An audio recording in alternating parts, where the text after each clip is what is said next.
I'm Fredrik Leilani, and I'm the filmmaker. And I'm Leilani Farha, and I'm the advocate. And this is Pushback Talks Summer Special, where we play with words, me and Leilani, and we call it Word Food. Leilani, are you ready? I feel like I'm on a game show. You are. I'm ready. Let's go. Here's my word for you, Fredrik. Human. Human. Human scale? I like that. To build a city for people, not for cars. I like that. Human scale. Human rights. That I think should be for all humans, not only for people from a special race or religion or so. I think that's a good thing.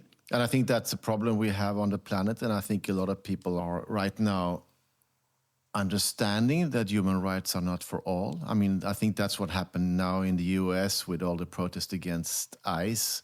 Because you have politicians that, to make political points, are destroying people's lives happily, just locking up people and, creating so much sadness for human families.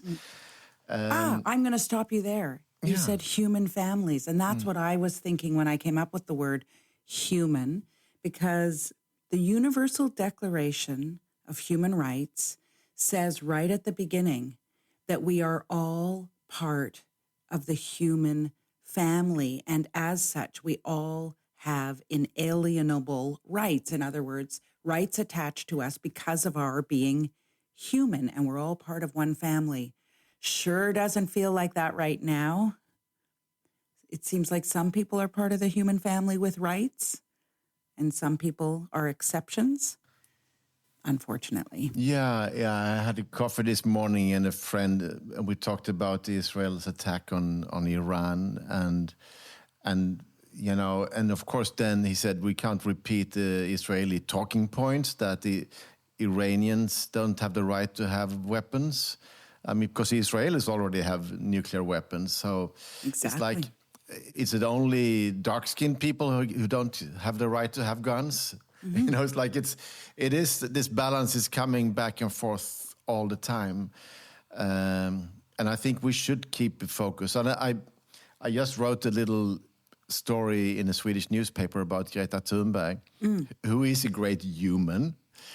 She is, but she is like, I mean, she's now 22, but she came out saying, "Listen to science," about the climate change. And now when she turned herself into a Palestine activist, she says, listen to international law, follow international law.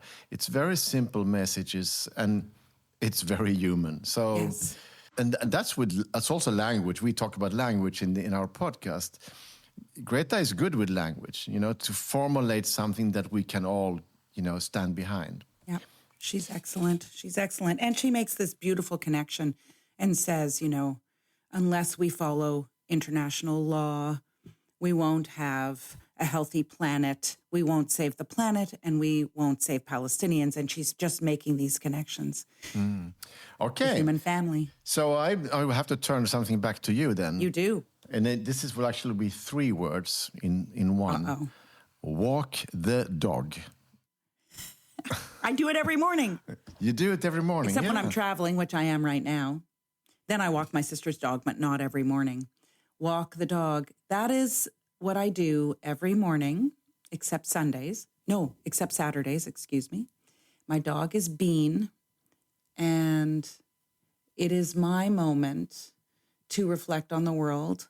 I try not to be on my phone.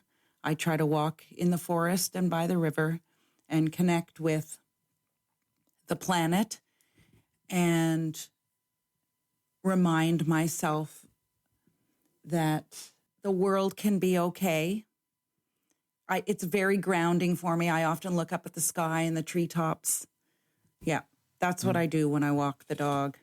Good, that's nice. I thought you were going to say that Netanyahu is walking the dog with Trump, or the the Epstein files actually was, Mossad putting pressure on, also walking the dog with Americans. But okay, but it's good. I took it very literally, my friend. Very literally. I like that. I think we should all walk our inner dog. We should get out and just listen. Walk out the dog. Listen to the sounds of the nature, of the wind and the trees and the birds.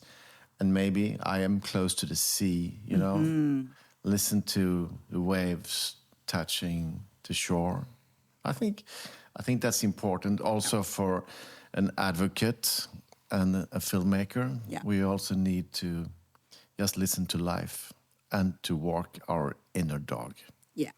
I'll say one more thing. It is an obligation. I have to walk the dog.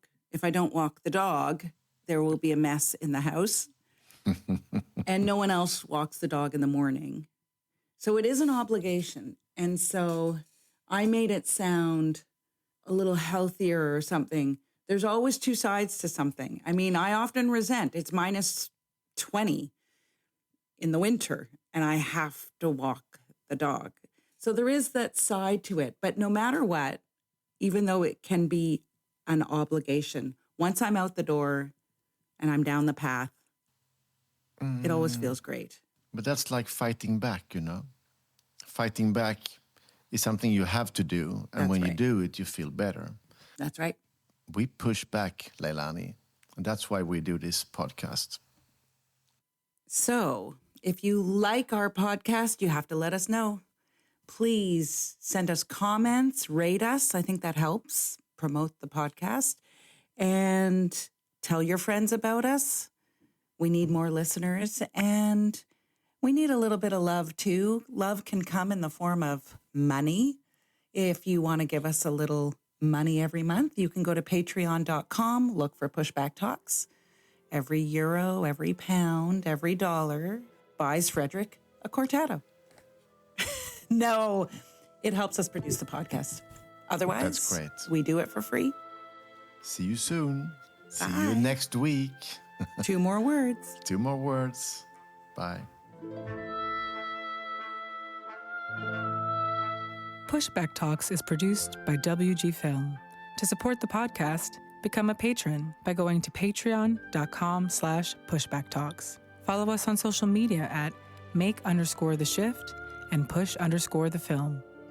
Or check out our websites, maketheshift.org, pushthefilm.com, or breakingsocialfilm.com.